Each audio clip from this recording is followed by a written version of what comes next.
Y ahí se están uniendo.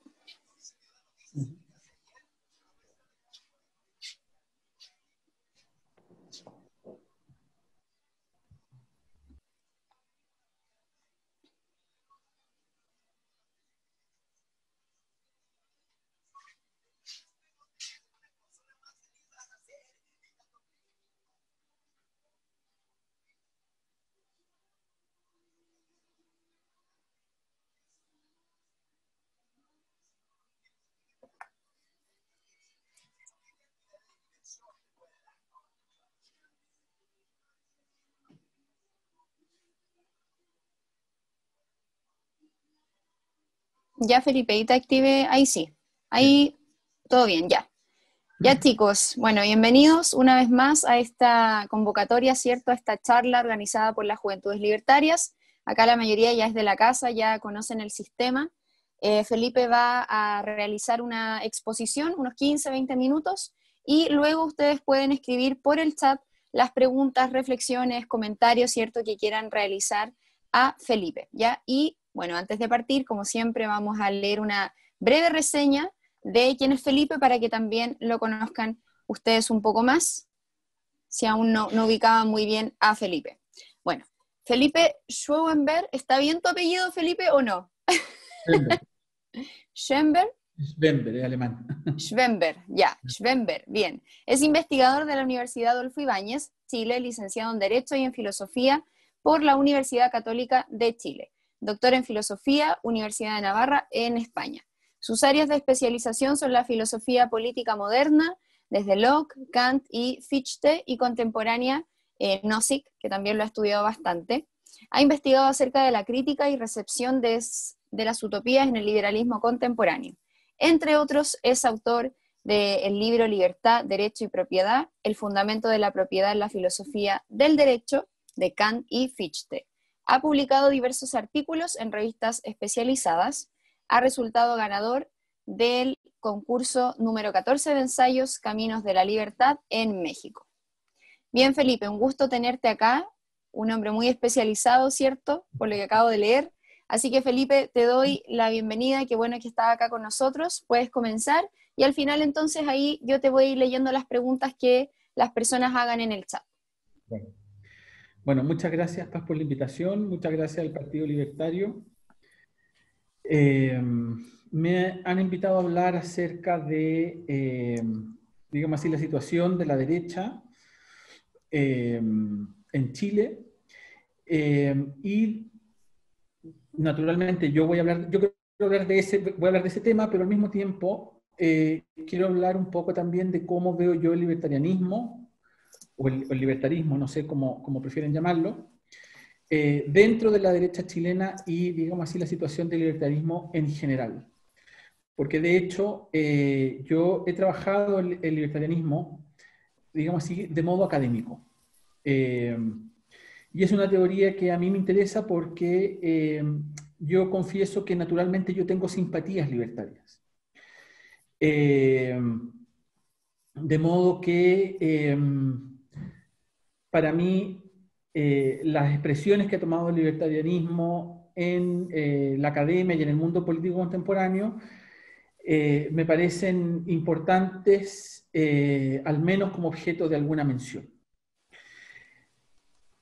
De modo que voy a comenzar, por lo tanto, por la primera parte. Bueno, respecto a la situación de la derecha, como ustedes ya saben, ¿cierto? Bueno, habría que hacer acá ciertas distinciones desde el punto de vista intelectual, desde el punto de vista político, pero hablando en términos generales, voy a robar una expresión que es de una muy buena amiga, que es la Valentina Verbal. De hecho, ella tituló un libro con esta expresión, que es La derecha perdida, que es un libro que yo supongo que en el Partido Libertario han leído, porque ese título y ese libro creo que describe bien la situación general de la derecha.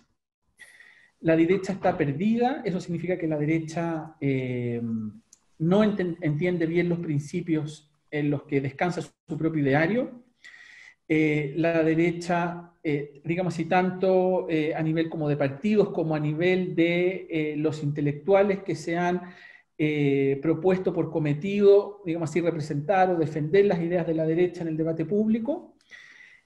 Y ese extravío de la derecha, que ya es de larga data, o sea, ya tiene un tiempo, evidentemente ha ido teniendo sus consecuencias.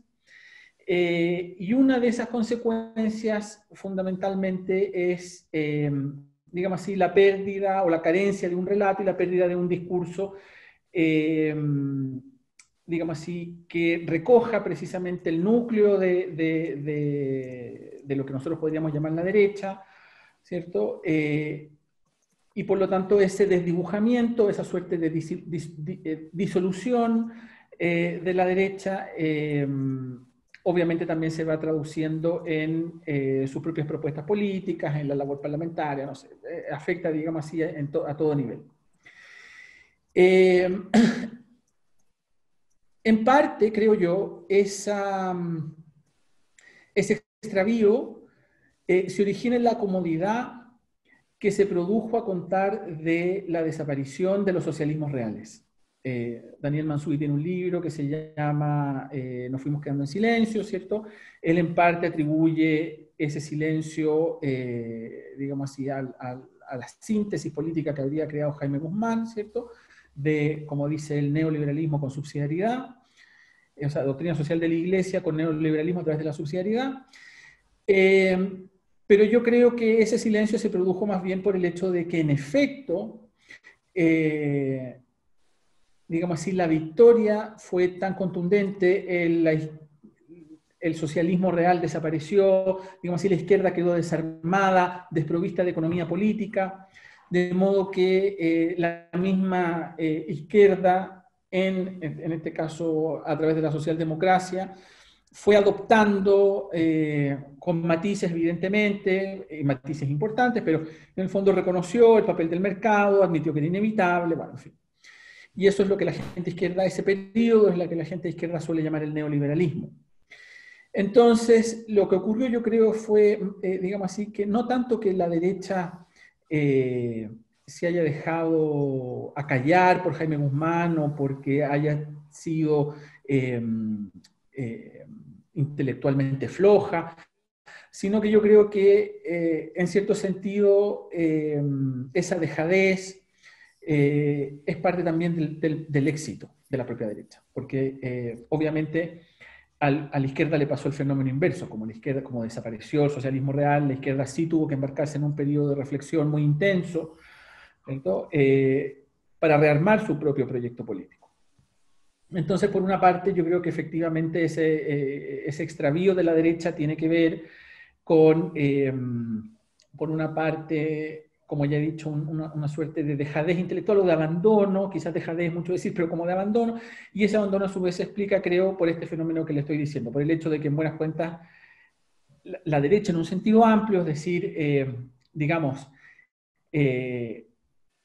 toda el ala política que defendía el mercado, que entendía que el Estado, que no debía haber economía centralmente planificada, sino que las tareas del Estado debían limitarse, ¿cierto?, a ciertas tareas más o menos precisas, etc., se vieron súbitamente victoriosas, ¿cierto?, y perdieron el enemigo que tenía al frente y por lo tanto dejaron digamos así, perdieron el espíritu combativo, no fue necesario mantenerlo, bueno, etc. Ahora,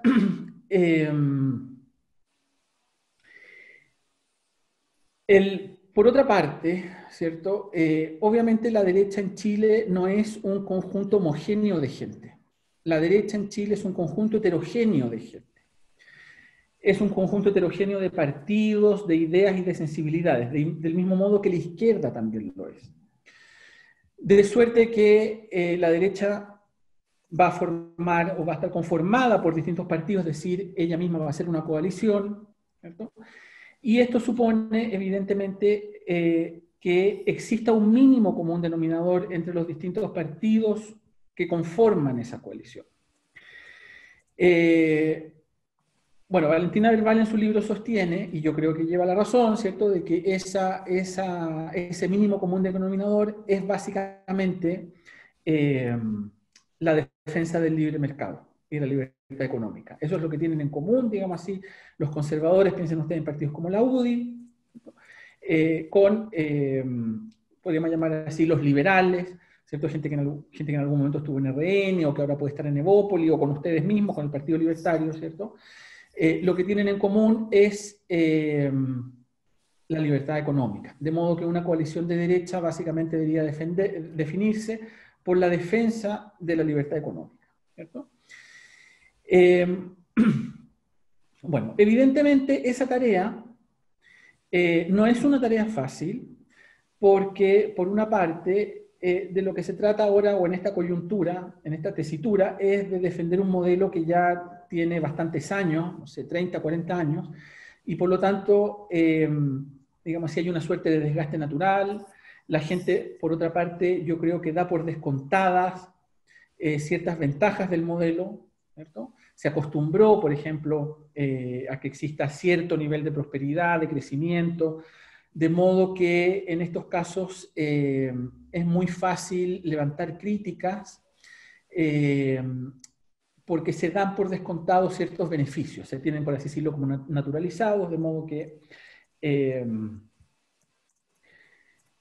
la misma defensa de esos principios, de ese modelo frente a las críticas, resulta difícil de hacer, puede resultar incluso contraintuitiva, ¿cierto? Además, evidentemente, hay un conjunto de argumentos que ya están gastados, ¿cierto? Por ejemplo, lo que cierta parte de la derecha o la izquierda llama la derecha economicista.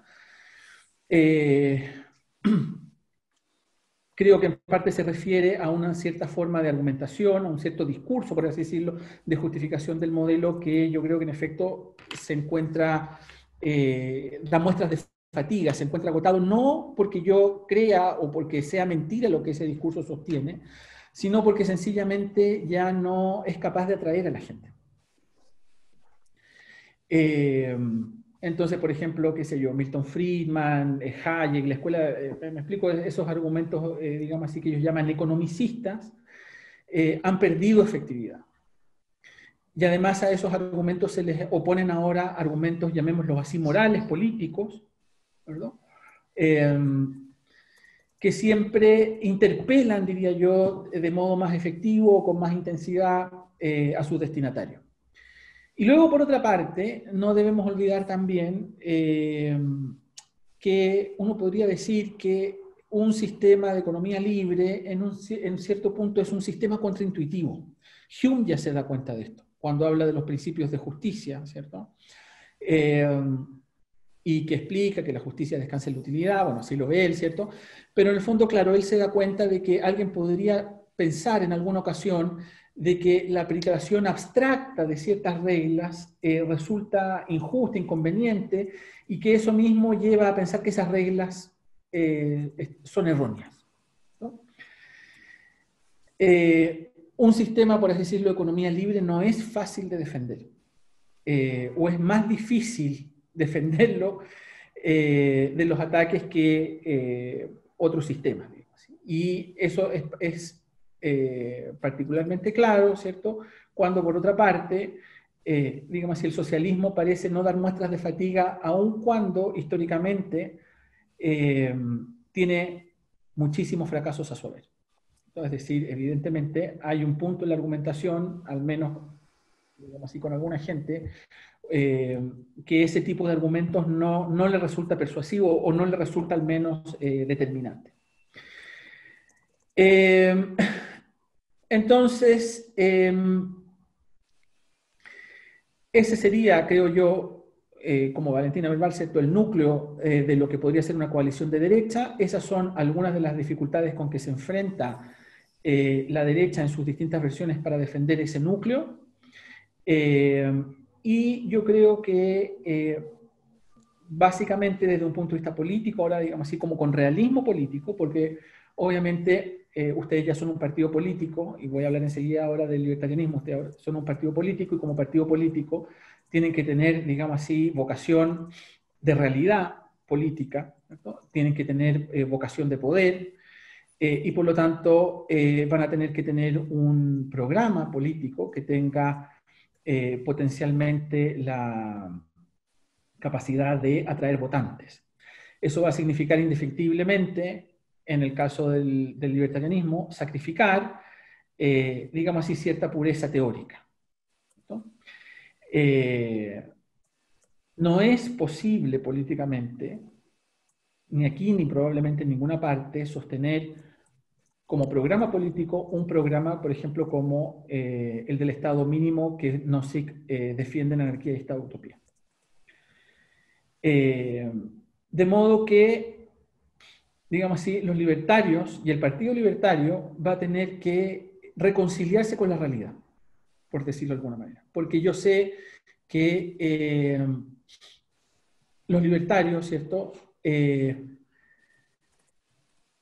se quedan con mucha facilidad, digamos así, en los principios, se dejan seducir con mucha facilidad por los principios, que esto lo digo por lo demás como alguien que tiene simpatía por el libertarianismo. A mí me gustan los principios del libertarianismo, pero desde el momento en que el libertarianismo quiera convertirse en un partido político que tenga posibilidad de, como digo, ganar votantes y de embarcarse en un proyecto político que pueda tener éxito, va a tener que, como digo, reconciliarse con la realidad, y eso significa que va a tener que adoptar posturas sobre ciertos problemas que en principio a los libertarios pueden resultarles incómodas. Y estoy pensando aquí particularmente en que lo que van a tener que hacer los libertarios, a menos que quieran ir en solitario y no formar parte con una coalición de derecha, es sumarse a la defensa del Estado subsidiario. Porque lo que hoy está en discusión, y puede ser que sea una discusión que ahora en el corto y mediano plazo esté perdida, no lo sé, pero puede que sí, puede que no. La discusión es acerca de si va a haber Estado subsidiario o va a haber un Estado más grande. Llámame un Estado de bienestar o tal vez un Estado más extenso que el Estado de bienestar.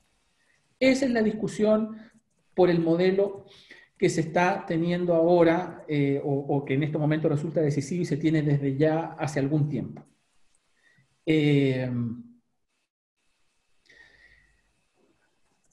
Dicho de otra manera, creo yo, en Chile no va a haber Estado mínimo, o no al menos por ahora ni en el futuro cercano. La defensa de un Estado mínimo en este momento en Chile no tiene, creo yo, ninguna posibilidad de atraer a los votantes. De modo que si el Partido Libertario, insisto en este punto, quiere tener vocación de poder y, por así decirlo, realización política, tiene que saber, digamos así, ofrecer su defensa y su versión del Estado subsidiario. Tiene que ofrecer su concepción y su defensa de la democracia. Si, digamos así, la postura del Partido Libertario se va a reducir al cuento del esclavo de Nozick en el capítulo de Democtesis, de Anarquía, Estado y Utopía, ¿cierto?, acerca de la democracia, y va a decir que la democracia es una forma de, sin más, o que es una forma de tiranía, o que puede terminar una forma de tiranía, el Partido Libertario no va a tener posibilidades de poder sacar algún diputado tal vez alguna vez. Pero no veo, no creo que vaya a tener posibilidades de realizarse políticamente. Por lo tanto, lo que yo creo es que el Partido Libertario tiene que saber integrarse en el resto de la derecha. Eso significa tener realismo político. Eso significa que va a tener que saber transar ciertas cosas, va a tener que saber renunciar a otras, y hay ciertos puntos que va a tener que saber defender. Pero, digamos así, no es posible que un partido político pretenda vivir y sostener los principios que lo inspiraron del mismo modo en que lo hicieron los filósofos que formularon esos principios. Este es digamos así, esta es una concesión al realismo.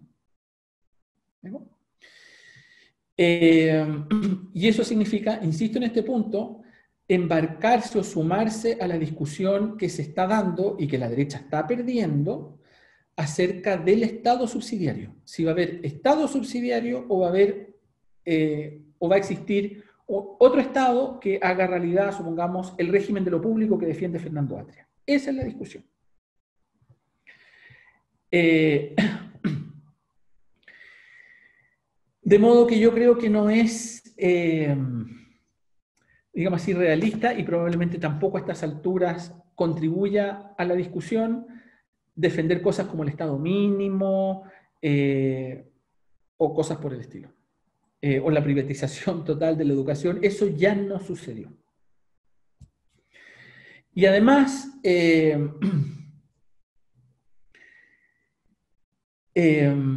digamos así, esta concesión a la realidad permite además reforzar o evitar ciertas derivas, digamos así, utópicas del libertarianismo. ¿Cierto?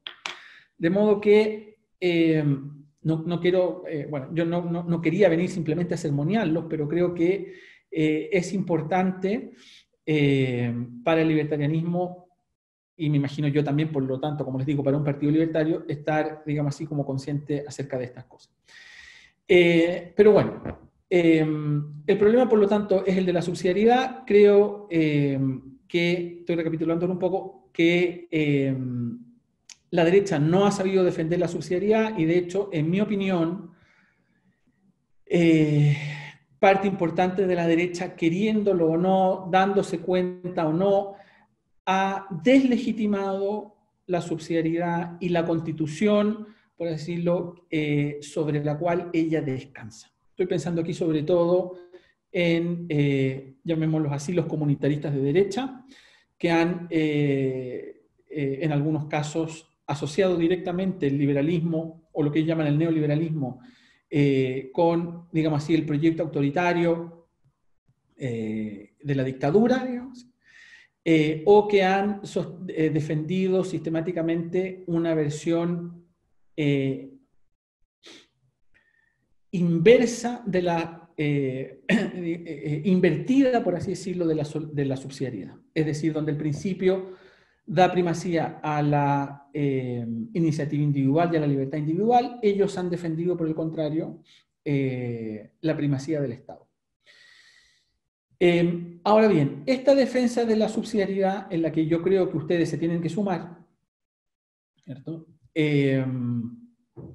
No supone ni requiere que todos los partidos la defiendan por la misma razón. Esto es lo mismo que cuando Nozick dice, en la tercera parte, Anarquía, Estado y Utopía, cuando él habla de la meta-utopía libertaria, él dice que el Estado mínimo puede ser defendido por distintas comunidades y por distintas personas con concepciones muy diferentes del bien, por así decirlo.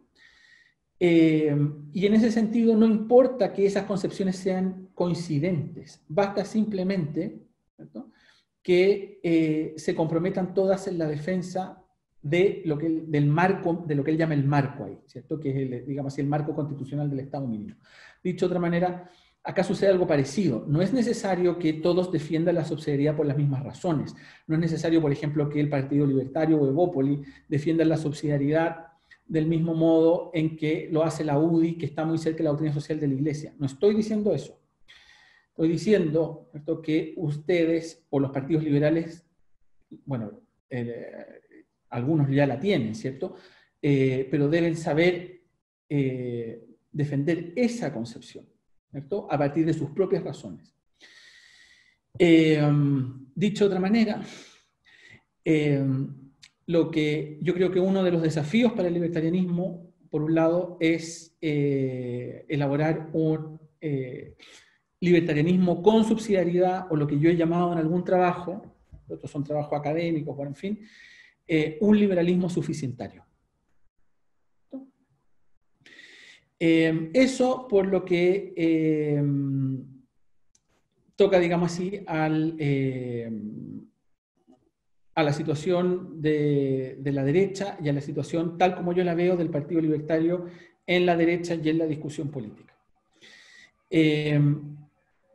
Añadiría también lo siguiente, y esto les puede resultar antipático a algunos, pero bueno, lo tengo que decir igual. Me parece además a mí que para que esa el proyecto político pueda efectivamente, un proyecto político libertario pueda llegar a tener algún tipo de realización y de recepción, de eco en la ciudadanía, yo creo que es imperativo que el libertarianismo y los libertarianos se desembaracen, y se desembaracen ya y lo antes posible, de autores como Murray Rothbard o Hans Hermann Hoppe. Me parece que, bueno, yo no sé cuál será el nivel, digamos así, de conocimiento que tengan ustedes de esos autores, pero me imagino que algunos los deberán conocer, pero a mí me parece que esos autores le han hecho un daño enorme al libertarianismo.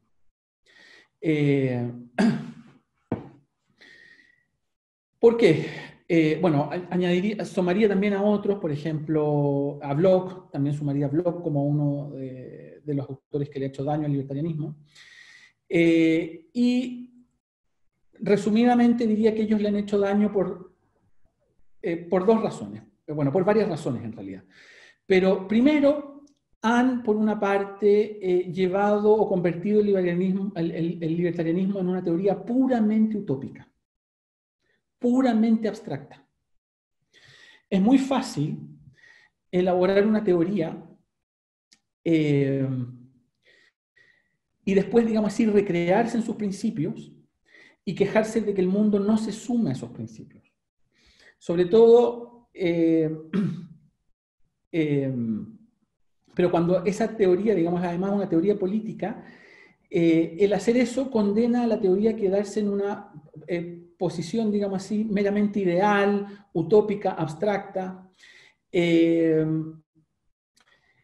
modo que, creo yo, en el mejor de los casos, lo que se debe hacer es tomar los principios del libertarianismo como un ideal, digamos, social, tomarlos como lo que son, una forma de utopía, que sirva para inspirar programas políticos, que nos sirva, digamos así, para orientarnos en la acción política, pero no tomárselo como, digamos así, un programa acabado y que haya que llevar a la práctica, digamos así, a rajatabla. Ese es el primer problema que yo les veo. Estos autores han condenado al libertarianismo a una posición puramente abstracta, utópica y irrealizable. Yo creo que obviamente también hay un componente utópico, pero digamos así, no sé que evidentemente es un filósofo mucho más sofisticado que estos autores, por lo tanto su versión da más de sí y es más descendible, naturalmente. Otro problema que tienen estos autores es que, bueno, su justificación de la propiedad, aquí no me quiero poner técnico, pero me parece que la justificación de la propiedad de Hans Hermann Hoppe y de Rothbard está abocada al fracaso, y está abocada al fracaso no solamente desde un punto de vista normativo y teórico, sino también político, porque no tienen en cuenta el problema de la necesidad, no puede haber una teoría política mínimamente verosímil que no tenga una respuesta al problema de la necesidad. Eso es lo que sucede cuando yo elimino de la teoría la estipulación de Locke, lo que no se llama la estipulación de Locke. Y otro problema que a mí me parece muy grave es que Rothbard y Hoppe han llevado el libertarianismo a una forma de conservadurismo que a mí me parece totalmente reñido con los principios libertarios, que de hecho lo que hace es quitarle, digamos así, toda la dimensión utópica, la dimensión precisamente más seductora del libertarianismo, que tiene que ver con la emancipación, ¿cierto? Con la posibilidad de poder vivir libremente la vida, libre de toda coacción, de que cada uno pueda escoger cómo vivir su vida sin impedimentos por parte de terceros. Lo que ellos han hecho es convertir el libertarianismo en un pretexto, diría yo, para enarbolar y avanzar un discurso ya no conservador, sino agresivamente conservador, para mi gusto retrógrado, y en el caso de Hoppe, además, creo yo, de tintes fascistas. Por eso yo creo que el libertarianismo lo primero que tiene que hacer es desembarazarse de esos dos autores, de Rothbard y particularmente de Hans Hermann Hoppe. De hecho, yo he trabajado a Hans Hermann Hoppe y a Rothbard como distopías libertarias. Me parece que Hoppe además es un autor que más que anarcocapitalista se debería llamar anarcofascista.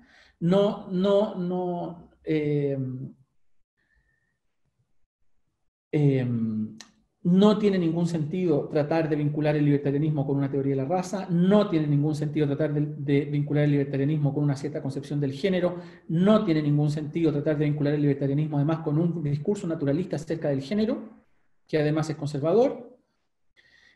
No tiene ningún sentido creer que el libertarianismo existe para andar peleando con las feministas. Nada de eso, creo yo, tiene ningún sentido y no permite, además, al libertarianismo convertirse en una teoría y por lo tanto, en un movimiento político que sea verdaderamente emancipador. Si el libertarianismo va a defender lo mismo que la UDI, entonces métanse a la UDI.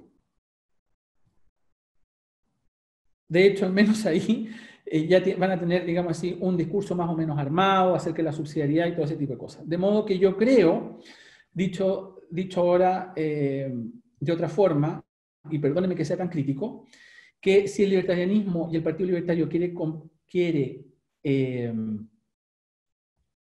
contribuir a sacar a la derecha del estado en que está, debe, digamos así, aprender a separar a aquellos autores y aquellos principios y aquella inspiración que le puede servir para convertirse en un partido que efectivamente defienda la libertad, de un partido que defienda formas reaccionarias, ¿cierto?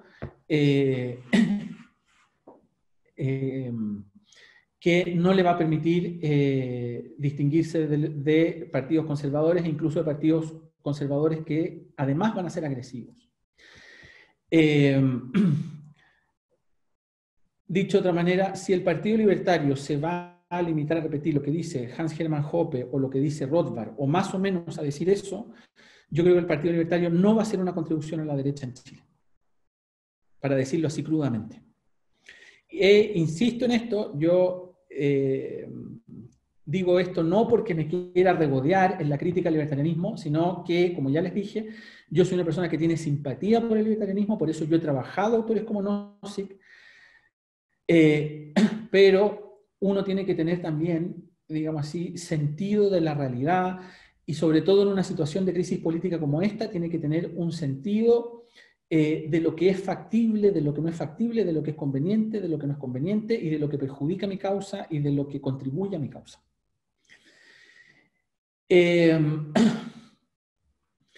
Por lo tanto, yo creo que el Partido Libertario tiene un desafío por delante, el hecho de que yo por mi parte, les recomiende o les exhorte a, por ejemplo, abandonar discursos como el de Rothbard o como el de Hans-Hermann Hoppe, no significa, creo yo, que el libertarianismo deba renunciar a sus principios. Yo creo que, por el contrario, significa reencontrarse con ellos. Yo creo que si quieren, en realidad, aproximarse a la dimensión diría yo, verdaderamente emancipadora del libertarianismo, a sus posibilidades utópicas en el mejor de los sentidos, al autor al que deben leer es a Nozick, y a partir de ahí, y con sentido de realidad, construir un discurso que permita, en estas circunstancias, aproximar el mundo al libertarianismo, pero no embarcarse dogmáticamente en una defensa de los principios libertarios, ¿cierto?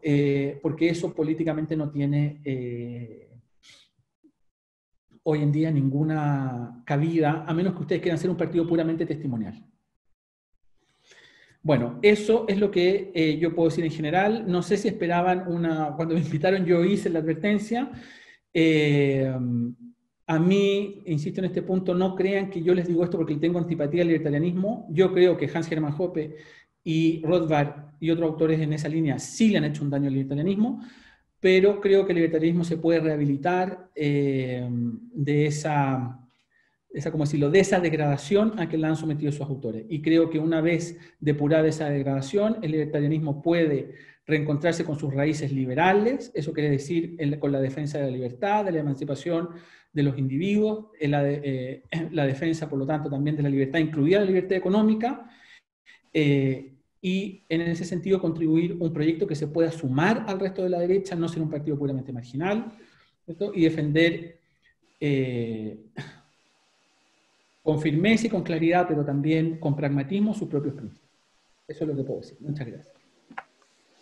Gracias, Felipe. Bueno, ahí Juan te activó el micrófono también para que veamos el tema de las preguntas.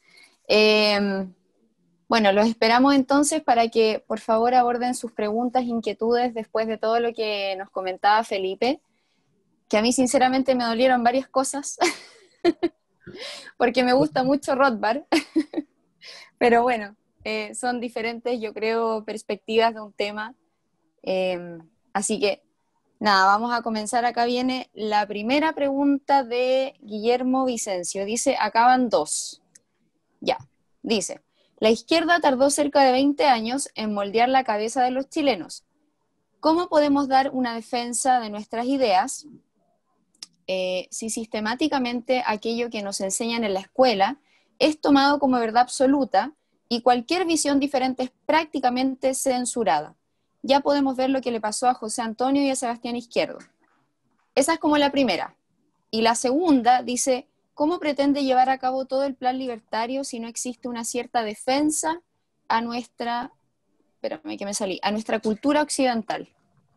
Voy a partir por la segunda, ¿vale? Ya. Yo creo que este segundo diagnóstico, es decir, creer que lo que está bajo ataque ahora es la cultura occidental, me parece a mí que ese es un diagnóstico errado y con el que políticamente uno no va a llegar a ninguna parte. En el mejor de los casos uno va a organizar una cruzada, pero políticamente no va a llegar a ninguna parte. ¿Y por qué creo que es un diagnóstico equivocado? Porque el marxismo es un fenómeno occidental. La teoría de género es un fenómeno occidental. Entonces no tiene sentido decir que yo estoy defendiendo Occidente cuando mis adversarios políticos también son occidentales. De modo que el problema no es, y si yo me lo represento en estos términos, además va a ser muy difícil que yo pueda elaborar un discurso que pueda interpelar mínimamente a mi adversario. Si el Partido Libertario se queda en este tipo de consignas, lo que va a hacer es, efectivamente, digamos así, galvanizar los ánimos de sus propios partidarios, pero no va a entrar a la discusión política, no va a entrar a la discusión pública, va a ser un partido de nicho, meramente testimonial, donde van a haber muchos tipos muy convencidos, pero que van a sacar ¿cuánto? ¿1 o 2 diputados? ¿Si es que? De modo que yo creo que lo primero que le conviene hacer al Partido Libertario es desembarazarse de estas simplificaciones. Esta simplificación yo sé que le gusta mucho a Hans Hermann Hoppe. Hans Hermann Hoppe cree que él es un defensor de Occidente. Bueno, Engels y Marx eran occidentales. Rousseau era occidental. No sé, Descartes era francés. O sea, esa es una construcción que no tiene ni asidero histórico y que intelectualmente no tiene significado. Esa es la verdad. Acá hay distintas concepciones, todas occidentales, que luchan, por así decirlo, por conquistar el poder político o, qué sé yo, ganar la próxima elección al menos. De modo que en realidad lo que ocurre es que además esos discursos lo que suponen es una cierta definición normativa de lo que es la civilización o de lo que es Occidente. Por lo tanto, lo que podría hacer usted no es tanto acusar a sus adversarios de incivilizados, sino de defender positivamente los valores que a usted le llevan a creer que usted es el civilizado. En todo caso, a mí, formulada así el asunto, tampoco me gusta, porque uno no puede presuponer en una discusión política que el adversario que tiene al frente es una persona, digamos así, un bárbaro.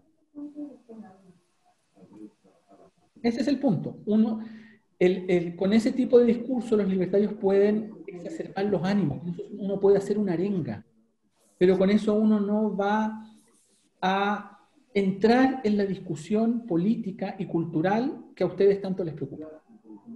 Esa es la verdad. Si el discurso del Partido Libertario va a ser el discurso que defienden en algunos, qué sé yo, youtubers, el Partido Libertario tiene poco futuro. Esa es la verdad. Por lo tanto, yo creo que es un error plantear esta cuestión en esos términos.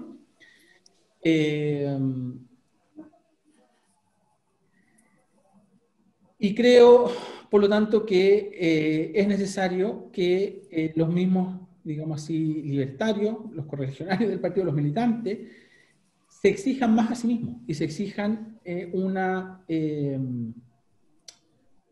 un diagnóstico más elaborado. Y elaboren ellos, ustedes mismos también más sus propios argumentos. Esa posibilidad existe, pero si toman el atajo de Hans Hermann Hoppe, ese tipo de cosas, no van a llegar muy lejos. ¿Puedo decir algo? Porque de todas formas el Partido Libertario, por si no lo saben acá los chicos, el partido tampoco, la verdad es que considera ni a Rothbard ni a Hoppe, la verdad. No se inclinan por esos autores. Y lo otro que también estaba pensando mientras tú decías, por ejemplo, el tema de los ideales, que es una cuestión muy personal. ¿Qué pasa con el tema de los comunistas? Los comunistas toda su vida han sido súper ideales y mira la hegemonía cultural que tienen actualmente. Tienen la educación, tienen la cultura, tienen los medios Y sin poder tampoco, sin o poder sea, político. la derecha no hizo nunca nada, nunca se preocupó de la cultura, los libertarios parece que también nunca nos preocupamos. Y ahora tenemos la tremenda lucha y la tremenda batalla cultural porque hace más de 20 años la izquierda se encargó de ser utópicos, radicales y lamentablemente a mi modo de ver las cosas les funciona y les sigue funcionando. Pero mira, entonces me choca un poco cuando dices que no hay que ser utópicos porque siento que finalmente si tú no eres radical en tu discurso vaya a pasar como un tibio, ¿cachai? Pero vamos por partes. Los libertarios también han sido utópicos. Es que obvio, siento que igual hay que meterle un poco de utopía al asunto. Bueno, uno puede siento decir, yo. A ver, obviamente la política no es puramente, digamos así, no es puro pragmatismo. Uno está en política o se mete a política, al menos en teoría, ¿cierto? No simplemente por una cuestión de ganar una elección o conseguir poder, sino porque tiene una cierta visión de lo que es la justicia y quiere que en lo posible la sociedad sea modelada según esa visión de la justicia. Y en ese sentido, obviamente, siempre hay un ideal que sirve para orientar la acción política. Pero, por una parte, lo cierto es que el libertarianismo ha sido hasta ahora una teoría puramente utópica. Han defendido el Estado mínimo y el anarcocapitalismo. ¿Dónde existe eso? Pero ¿y qué pasa con el minarquismo, por ejemplo? Es el Estado mínimo. ¿Dónde existe el minarquismo? ¿Dónde existe un Estado minarquista? Me explico, o sea, el anarcocapitalismo, miren, yo insisto en este punto, yo no les vengo a hablar aquí como un enemigo. No es ese el caso. Yo, como les digo, tengo simpatías por el libertarianismo. Pero si ustedes creen que de lo que se trata aquí es, digamos así, de sostener los principios, estos principios con mucha convicción y vehemencia, bueno, lo van a poder hacer. Pero el hecho es que, por la razón que sea, a ustedes esto no les funciona como le funciona a la izquierda. Yo no sé si a la izquierda le funciona como, o sea, yo no sé si la explicación que ustedes me están dando del éxito de la izquierda es la que ustedes me dicen, pero supongamos que es esa.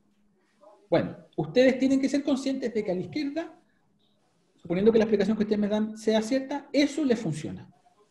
A ustedes no les funciona.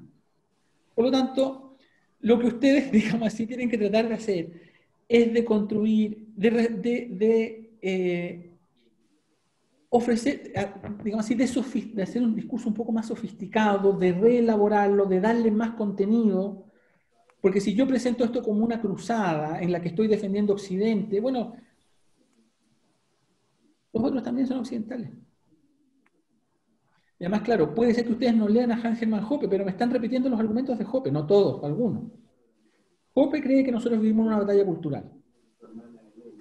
Sí, yo creo eso. Creo eso absolutamente. Hoppe cree que vivimos una batalla cultural, cree que el problema de esa batalla cultural es que, bueno, hay gente que es ecologista, que existen homosexuales, que existen los negros. Bueno, ustedes van a sostener lo que defiende Hoppe, en el fondo es un austríaco con añoranzas del nazismo. No, pero Felipe, no necesariamente, po, ¿cachai? Si tampoco es que aquí seamos extremistas y que, bajo el Estado. Bueno, por eso mismo, yo lo que le estoy diciendo es que se les embaracen de sus autores, que ustedes rescaten lo mejor del libertarianismo. Y para rescatar lo mejor del libertarianismo, que tiene una dimensión utópica, y es una dimensión utópica que, insisto, a mí me gusta. Pero si ustedes la van a aterrizar políticamente, tienen, digamos así, que darle otro contenido a esta cuestión, darle más sofisticación, a menos, insisto, que ustedes quieran hacer un partido testimonial. Esa es una posibilidad. ¿Sabes lo que yo creo? Es que finalmente, lo que tú dices a mí me parece racional en el punto en que nos queramos meter a la política de lleno. Y que lamentablemente muchos libertarios de corazón que siempre han dicho ser libertarios, capaz que hasta se contaminen con el estatismo y el colectivismo y el populismo y la demagogia. Y hasta ahí nomás te llegó tu libertad y tu bandera de lucha, el Don't Tread on Me, etc. Entonces, claro, si tú te quieres meter a la política vas a tener que bajar un poquito los humitos utópicos quizás para meterte en el cuento. No es mi punto en este caso. No me interesa la política, siento que es muy sucia. Y si algún día me meto, por ejemplo, yo sé que me va a costar un mundo, porque mis ideales chocan con un montón de populistas y demagogos que hay en ese lugar. Y creo que muchos libertarios tenemos esa encrucijada. O nos metemos a política o no. Y para la próxima elección presidencial, si la segunda vuelta, supongamos, entre Lavín y Jadwe, ¿qué van a hacer los libertarios? Es que no sé, pues ahí habría que ver lo que cada uno considera correcto, porque el partido podrá tener una línea, pero somos individuos acá que pensamos diferente igual. Obviamente, pero ¿cuál es la línea del partido? Esa es la pregunta. ¿Cuál va a ser la línea del partido? Tratar de meter a gente igual, ¿cachai? Como yo te decía antes, si tenés 10 cupos ahí, se te van a meter 10 socialistas o 10 comunistas. La pregunta es: si el día de mañana hay una segunda vuelta entre Jadwe y Lavín, el Partido Libertario, ¿qué va a proponer o qué va a sugerir? Si no estoy diciendo que lo imponga coactivamente, aparte eso no va a pasar. ¿Qué sugeriría a sus militantes que hicieran? Siempre el mal menor, pues me imagino. El mal menor, yo creo. Pero ese cuento es tan rancio ya que a mí, por lo menos a uno ya no tiene, por lo menos a mí me tiene chato el tema del mal menor. Porque siempre hace lo mismo. Yo creo que si seguimos ese discurso de la tibieza, por decirlo así, al final vamos a llegar a reducir el IVA a lo más un 2%. Y eso sería todo el aporte que hace el libertarianismo a la historia de la humanidad. Yo creo que reducir el IVA a un 2% o en la coyuntura actual sería un éxito enorme. Y eso sería todo. Yo creo que sería un éxito en la coyuntura actual. Bueno, está bien, si igual es importante conversar este tipo de cosas. No sé si alguien tiene una pregunta. Mire, Juan, piense usted en la coyuntura en que está. ¿Ahora? Obviamente, si la política es aquí y ahora. Estamos súper polarizados. La política tiene lugar en un contexto, en una coyuntura. Entonces ustedes tienen que preguntarse lo que es posible políticamente. Obviamente puede ser que lo que sea posible políticamente no va a ser lo que a nosotros más nos guste. No, obviamente que no. A mí me encantaría que se pudiese, que por ejemplo, se pudiera el cerrar ministerio, reducir el Estado. Me gustaría mucho. Pero la pregunta es ahora que el Estado fuera, que se pudiera modernizar, bueno, en fin. La pregunta es ahora, ¿qué es lo factible, qué es lo posible? ¿Y cómo puedo yo actuar en aquello que es posible o en ese marco de posibilidades y además actuar de una manera que, digamos así, permita modelar el mundo un poquito que sea conforme a mis principios? Yo creo que oye, Felipe, sí, vamos a pasar a otra pregunta ya, que es de Gabriel Santana, que hace rato la dijo Gabriel. Mira, Gabriel dice lo siguiente. Dice, si vamos a dejar de lado nuestros autores, si vamos a dejar de lado nuestros autores por cargos públicos y poder, ahora viene la pregunta, ¿qué nos diferenciaría con los partidos que han sido desestimados por las personas? No, lo que pasa es que yo no he dicho que ustedes dejen esos autores por cargos públicos y poder. Yo creo que ustedes tienen que dejar esos autores porque yo creo que esos autores son malos filósofos, son perniciosos y están equivocados. Y le hacen mal al libertarianismo.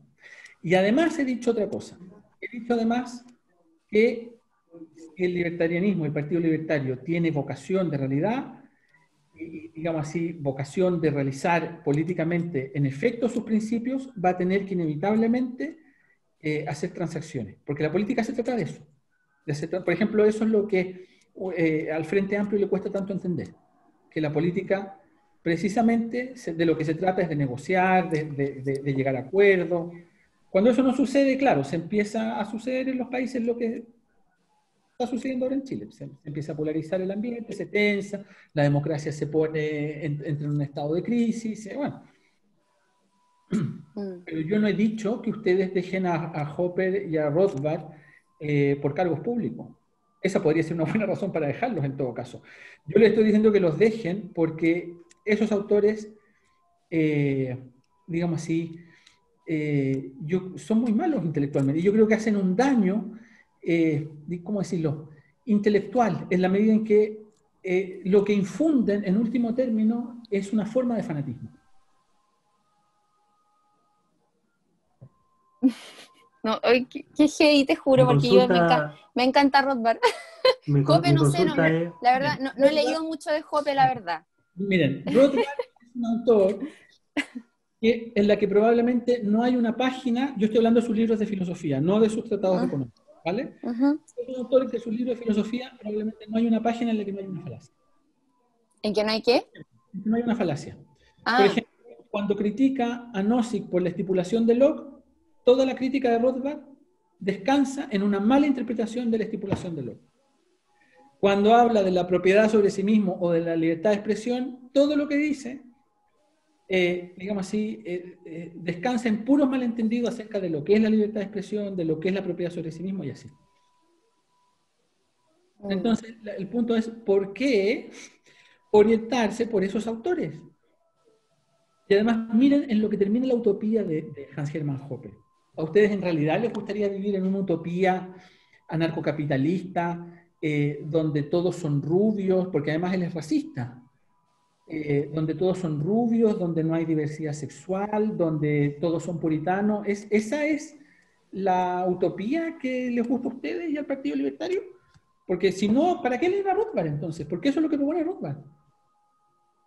Rothbard, como él describe, digamos así, él es libertario porque quiere defender el derecho a discriminar, nada más.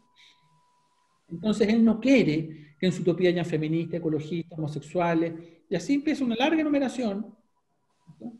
Y probablemente la utopía de Rothbard estaría conformada por gente como el capitán von Trapp y la familia del capitán von Trapp de las novicias rebeldes, digamos. Entonces, no sé, pues.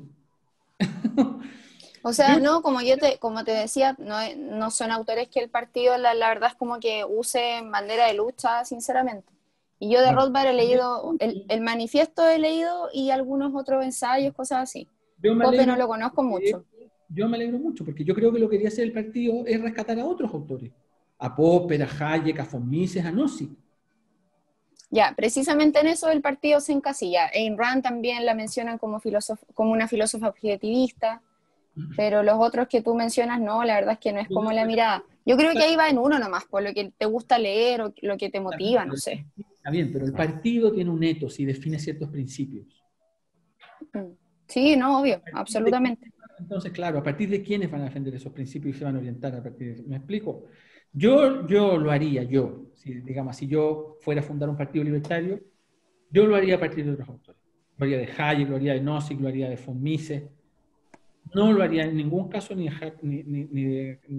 con Rothbard ni por Hoppe. Correcto. Bueno, acá Felipe es como una reflexión, en verdad. Dice, los proyectos siempre son a largo plazo, por lo tanto todo debe hacerse de a poco, dependiendo de qué necesite el país. Y en este momento el país está necesitando del Estado. Lamentablemente. Entonces hay que saber limitar eso.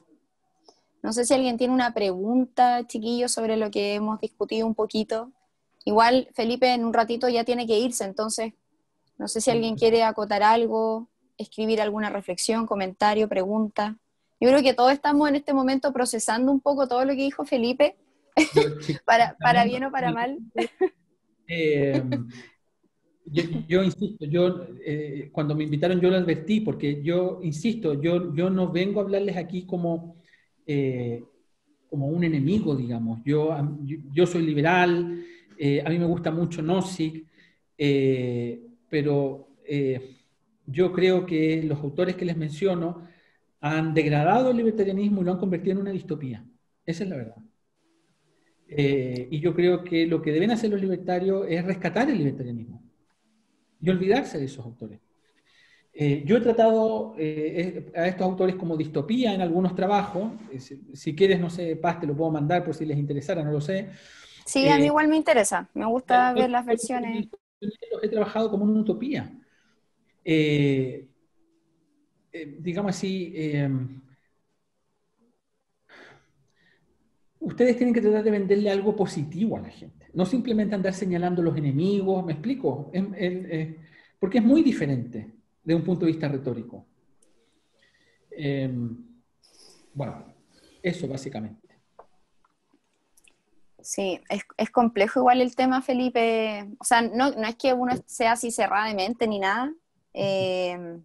A mí me cuesta igual, me cuesta procesar lo que tú mencionas por el simple hecho de que yo veo, pucha, todos los días que la gente está tan colectivizada, están todos como idiotizados con el tema de que no, que todo tiene que ser estatal, que el bien común, que la dignidad, y como que no, como que nadie habla de libertad, ¿cachai? Como que nadie habla del individuo, de la responsabilidad.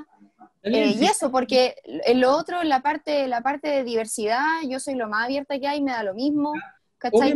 Que cada uno haga lo que quiera con su vida mientras no se metan conmigo, o mientras no me quieran imponer cosas por decretos de leyes. Obviamente, pero si ustedes quieren defender la libertad, la responsabilidad individual, la iniciativa individual, el libre mercado, el derecho a llevar adelante el propio proyecto de vida, si quieren hacer todo eso, yo creo que Hoppe y Rothbard no les sirve. Te lo digo sinceramente. No, sí, a mí me queda claro el punto, pero yo creo que, y te vuelvo a insistir, el partido no tiene esos autores como referencia, la verdad es que son otros como Hayek, Mises, los que tú mencionaste, pero a los que leyeron Rothbard y Hoppe y les gusta, bueno, ahí también es cosa de cada uno nomás. No, a ver, yo no estoy diciendo que el partido debe establecer una sola inquisición, no estoy diciendo eso, yo siempre vengo a sugerirle y advertirle acerca de esos autores, digamos así, de su extremismo, según tú. ¿Cuán febles son? ¿Cuánto creíbles? ¿Cuán febles son? ¿De cuán elementales son en sus proposiciones, bueno, en fin. Bueno, yo lamentablemente ahora me tengo que ir. Yo espero que no les haya resultado muy chocante lo que he venido a contar. No. Si ha sido así, lo lamento, pero yo creo que a mí me gustaría que el Partido Libertario creciera y que tuviese alguna influencia que fuese la vida política, pero yo creo que es decir, eso significa que para mí me gustaría que hubiese un partido que defendiera, por ejemplo, vigorosamente el libre mercado, la libertad individual, que no sé, pues tuviera representación parlamentaria. Me gustaría que eso sucediera. Pero eso yo creo que no va a ser el caso mientras el libertarianismo no aprenda, digamos así, a reconciliarse con la realidad y siga inspirándose en autores o tenga todavía tantos rothbardianos y Hoppianos. Hoppianos, por ahí. Digamos así, presa de esos autores. Yo creo que eso no va a pasar. Y si pasa, no va a ser tampoco el partido que a mí como libertario me gustaría que existiera. Va a ser un partido ultraconservador, pero que va a defender el libre mercado. En fin. Oye, Felipe, una última reflexión que te voy a leer, que es de Daniel, que hace rato lo veo ahí que está gesticulando y haciendo cosas. Ya, mira, Daniel dice, no estoy del todo de acuerdo, don Felipe, pero es una discusión larga. Sin embargo, lo que rescato es el mensaje respecto del cual lo que se debe hacer es avanzar en el camino. Espérenme. Me perdí. Aquí. En el camino hacia la libertad. Entiendo que el puritanismo es un arma de doble filo. Lo que pasa es que el arco en este país se corrió a la izquierda. Es necesario volverlo a correr hacia nuestro lado. Y la verdad es que un poco de utopía y extremismo entre comillas, nos puede ayudar bastante. Eso es lo que dice ahí Daniel a modo de reflexión. Y bueno, chiquillos, vamos a tener que sacar conclusión al respecto cada uno, y repito también, si no quedó claro, el partido no considera mucho la verdad a Rothbard y Hoppe, sino que a los otros autores que también mencionó Felipe. Y bueno, cada uno va a tener que sacar sus conclusiones. Esto también es bueno porque te genera un poco de discusión al respecto, no cerrarte mucho en tus ideas, que eso es sano también, hay que hacerlo, y no perder las convicciones, pues, o sea, igual yo voy a seguir leyendo Rothbard, Yo sí, pero no soy así extremista ni nada de esas No te cosas. están diciendo eso tampoco. Sí. sí. Bueno, yo si quieren les puedo mandar algún artículo donde he trabajado estas cuestiones. ¿Ya? Sí, a mí me interesa, Felipe. Bueno, chicos, Ya pues, vamos bien. cerrando entonces, muchas gracias. Muchas gracias a Muchas ustedes por la gracias, Felipe. mucho éxito, que les vaya muy bien y que la fuerza los acompañe. Gracias, Felipe. Ahí te voy a hablar para que me mandes eso. Ya, que estén bien. Cuídense. Chao, Felipe, gracias. Chao, chicos, nos vemos. Que estén bien.